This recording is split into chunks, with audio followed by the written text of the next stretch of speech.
So that pretty much catches you up right there. Put that coat on, we did a little guide coat, noticed some imperfections, we sanded it all back, and that's what you see here is now I think this is the tack rag here, this is the last step, and now we're going to go, this will be the second coat. And we made a few little changes here with the paint. Yeah, number one, it's a lot cooler. I'm actually doing this in one morning, and we went up on the reducer to about 20 to 25%, which really thinned the paint down quite a bit. And we're trying to paint a little bit different. Just you can see I'm going to the opposite edge of that keel pad there, and I'm trying not to overlap too much on that keel section. And then when I get forward, I try and run long ways, which that seemed to work really well. So here it is. I'm gonna kind of run through this pretty fast. We've thrown it on here. I will slow down a little bit later, give you a good idea of what it actually looks like, the tempo, the pace, and everything of putting it on. But once again, this is Alexseal Topcoat 501. This is a ethereal blue color. It's a 2-to-1 paint. I was a little reluctant at first because there's a lot of praise for the paint, but I'm gonna tell you, after this coat here, it really started popping, and it looks so nice. So here you can see it going on, and you may actually be able to tell as this is happening. You'll start seeing the cross members of the light and the tint and all. You'll start to see them clearly appear, because as that paint cures and flattens out, it just gets clearer and clearer and clearer, and the gloss pops more and more and more.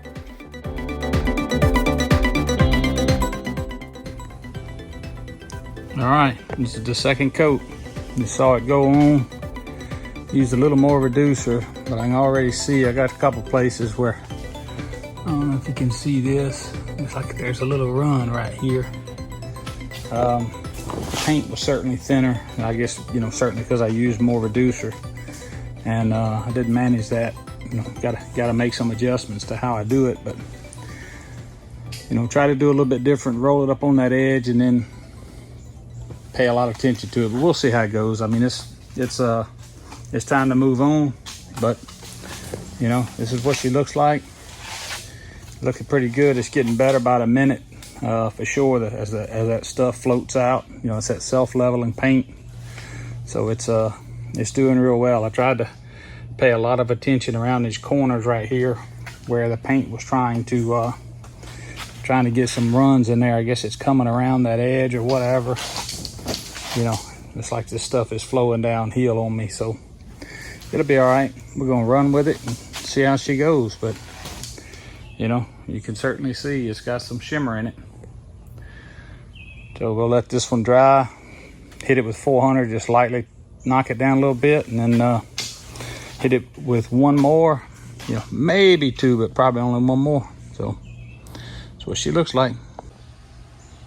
Well, here it is after a couple days later. Had to go out of town, do some other stuff, some family stuff, and this thing leveled out pretty. I mean, look, you can't even tell where that keel pad is now. It's gotten so smooth. Like I'm about to start sanding it with 400, getting ready to coat it for maybe the third and final time. But it's shiny. So I'm gonna come around here to the front. Just give a quick little picture. It's kind of hard, it's a lot easier to see it in the sunlight, but here you can see how glossy it is. It looks really good. Maybe one little thing I can see right in here, but it's gonna be great. It's looks a whole lot better than I ever thought that I would be able to do it. Expectations have been going up just because of what I've seen coming and what I've seen this thing progress in the paint.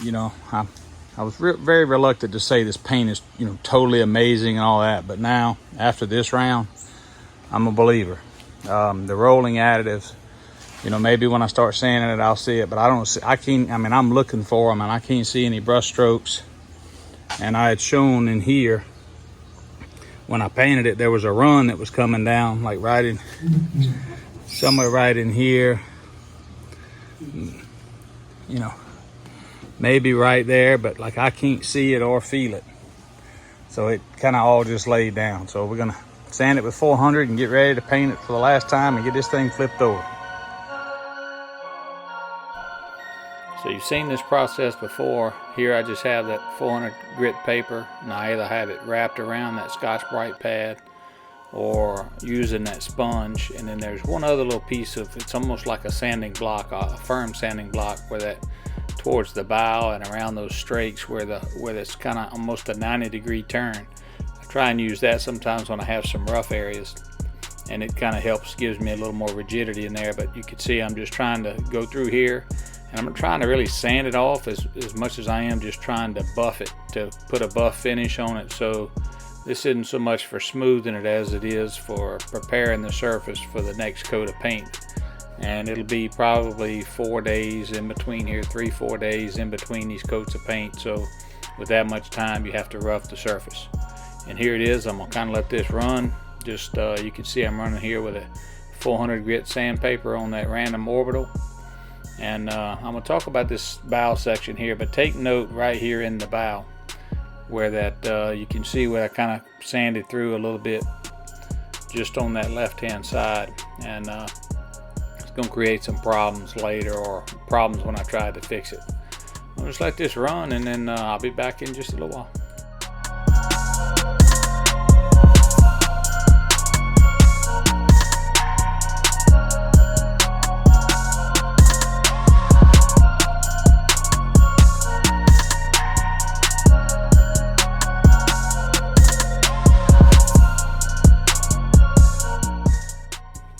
I think this is a pretty cool little perspective here. You can see on that left side where we've actually sanded it back with that 400 grit paper, and on the right side you can still see the gloss and the finish. So it gives you an idea how much we're kind of taking the luster off of it, and especially you can see those chines hang on there.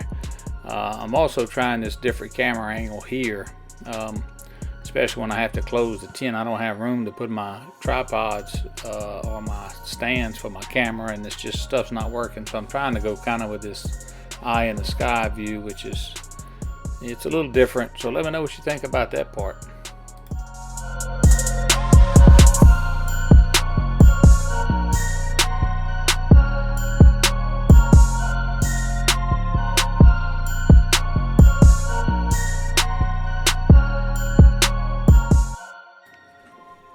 Once again, as you see me sanding here, I'm kind of methodical about how I'm sanding, because kind of have a little pattern, because when it's glossy and you first hit it, you can really tell where you are. And you'll see I use that extension cord coming across there to kind of mark the edge of where I'm sanding. And then I almost, I'm always kind of working in either 24 to 30 inch sections, something like that. But I kind of use that extension cord as a guide, and then now you can see I'm going just beyond the tip of that guide strake there. I kind of know where I am, but you have to hit this thing 2 or 3 times, and I kind of hit it rough, and then I kind of start slowing down to kind of put the final polish or the final sand on it, just to make sure that I get good coverage. This kind of be a good example. You can see I'm going right to the edge of that power cord there, and then which I'm also trying to divide that strake in half, so if I know exactly where I'm at all times. But you just kind of methodically go. You see me just working back and forth. Another thing that Frankie talks about is, especially on the side of the hull, is that you never want to go up and down when you're painting or scrubbing or anything like that. Is you always want to go long ways, so that you have a better chance of it hiding your brush strokes or anything like that. And it just makes sense to me, so I'm trying to get my mind ready for when I go to tackle these sides. And then here, when it comes time to sand these chines, now that I've already gotten that little trough area that runs through there, all I have to do is take that random orbital and just run it from end to end. And once again, all I'm trying to do is rough this up, because I'm actually trying to build some paint layer on that, because I feel like that's a area that's going to get worn. And hit this pad, and that's it.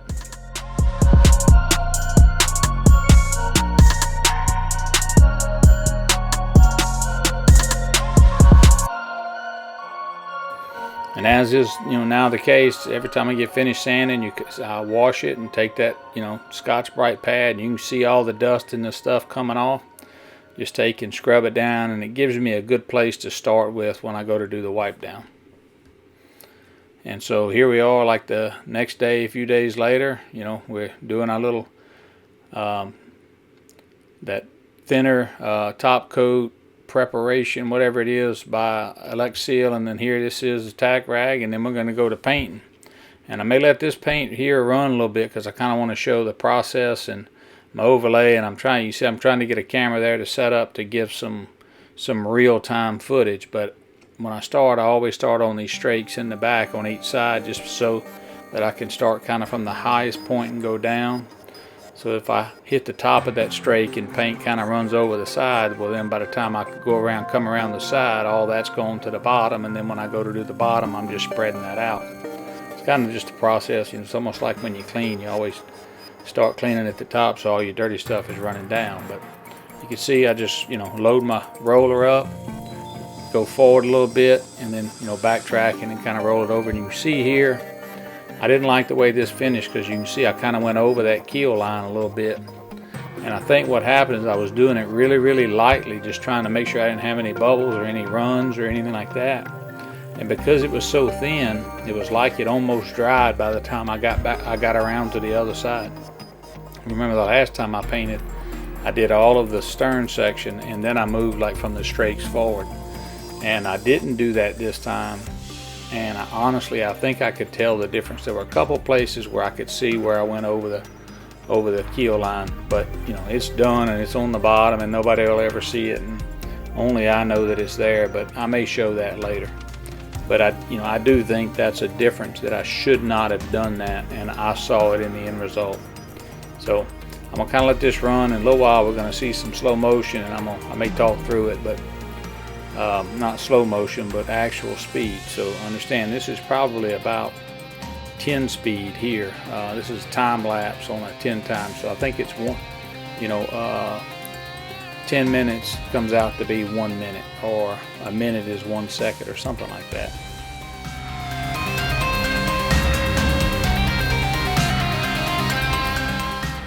And you can see here I'm hitting that bow section, which I already talked about how you could see the bleed through.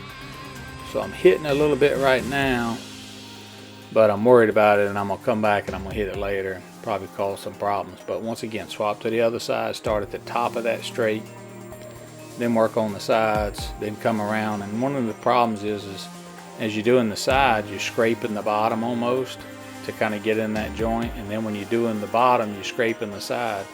So I kind of hit those a few times, and I give it a little while, and then come back and hit it again, trying to make it clean. So here it is, I'm going real speed, and just trying to spread my paint out there. I'd loaded that roller pretty good, so that's why you see me kind of doing that W motion there. I'm just trying to spread it out, so as I roll it back and forth, I get good even coverage. And I may work this, if you see me working it pretty hard, that means I'd kind of overloaded that roller, or it was really loaded. Yeah, the camera, I don't know what kind of camera this is, but I can tell you they don't use these in Hollywood, and there's a reason. That's probably why I'm not in Hollywood. It's probably just these cameras. If it wasn't for these cameras, like all my friends, all they ever do is talk about how good looking I am and how skinny I am. Ain't that right, buddies? I hope they don't comment on this. They're not gonna agree with that. They're good guys though. Doc, look at Steve. I know y'all probably the only ones that ever watch this, but y'all the best. So I'm gonna let this run a little bit, just kind of show you once again how I'm trying to hit that side again, and it's tough because I'm trying to look over there, but it's so hot. You can see I'm sweating like a dog. I'm trying to use these long sleeves because the last time I was painting, I was sweating so bad that I was worried about it dripping. So I'd rather the shirt get wet and hold the moisture. So that's why you see me in a long sleeve shirt. It's certainly not cool. But I'm trying to lean over there so I can see that back side to see if I needed to hit those sides some more. So once again, if you pay attention, you can see the shimmer, the finish of this stuff as it flows out. It'll start off cloudy, and then like you can already see the rails at the top of the tent when that paint starts kind of laying down there. It has a really, really wet look to it. It's all the gloss that's in it. That part is really, really nice. I'm very happy with the paint. It could have been cheaper, but anything that's it's good paint, and hopefully it'll last a long time. So I'm gonna let this run, and then we're gonna speed it up here in a second. I just kind of wanted to give an idea of what it was like real time. So here it is, we're about to go to warp speed again. Now you can really see in this time lapse, if you watch it as that paint lays down, you'll just see it clear up and get clearer and clearer.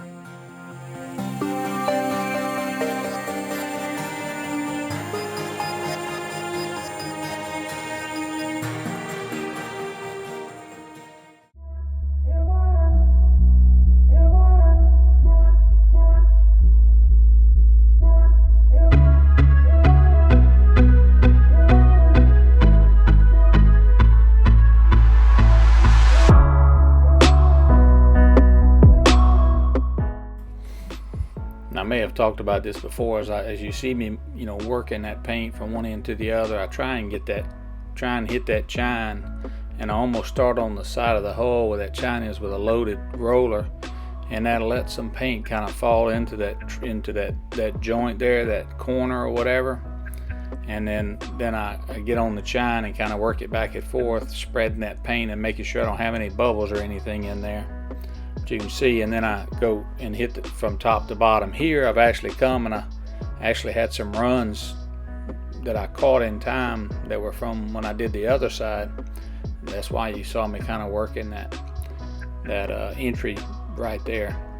And now here you see me, I come back across. This is the part right here I think that caused me problems, because I think I tried to smooth some of those runs on the bow and I picked up a bunch of junk, because this time I didn't clean the unpainted part of the boat. When I have been doing that, I didn't do it this time. So I think that caught me and bit me in the butt right there.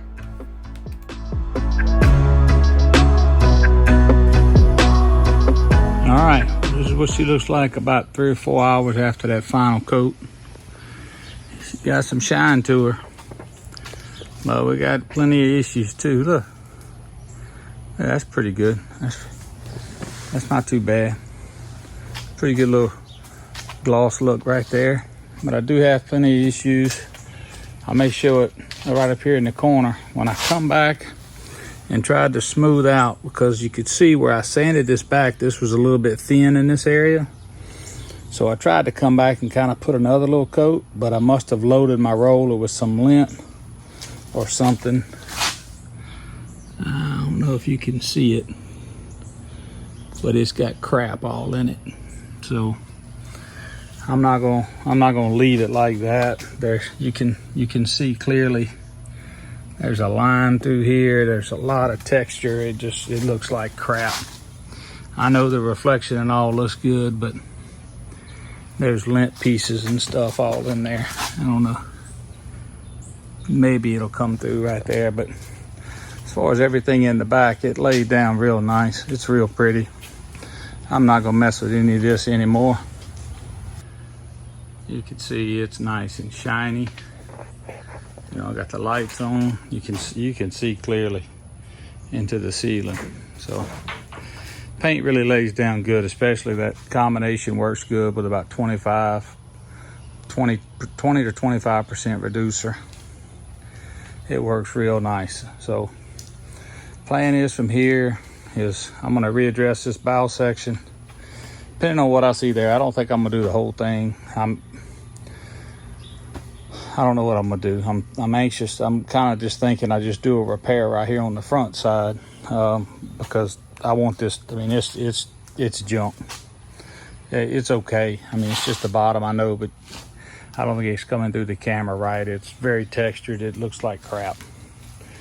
But kind of my plan here is, while this is curing, like for the next 10 days, I may try and jump on this and get this done the next couple of days, but I may actually jump on the sides here. And you can see I think that's where I loaded the roller with a bunch of crap. I was just trying to get some of those runs. But my plan is I'm gonna come back in here and put some 120 on. Once this has had time to sit, like I think it's dust free now. But I'm gonna try and come back through here and sand. I'm gonna stay away from that edge. But I'm gonna try and come back, and I'm not sure that I sanded this back enough. There's certainly spots in here, like right here, you can see these pencil marks. That's pretty rough. So I think I may take the random orbital and go ahead and just hit all that again. But that's the plan. That's gonna probably be all for this week. Hope you like it. Hope you learning what not to do. Hit that like and, give me a like, subscribe, comment, tell me what I did right, tell me what I did wrong, ask me any questions, and we'll just see what happens next. We hoping as soon as we get this bottom cured or whatever, we're gonna flip it over and put it on the trailer and go to work on the top side. I'm ready to get started.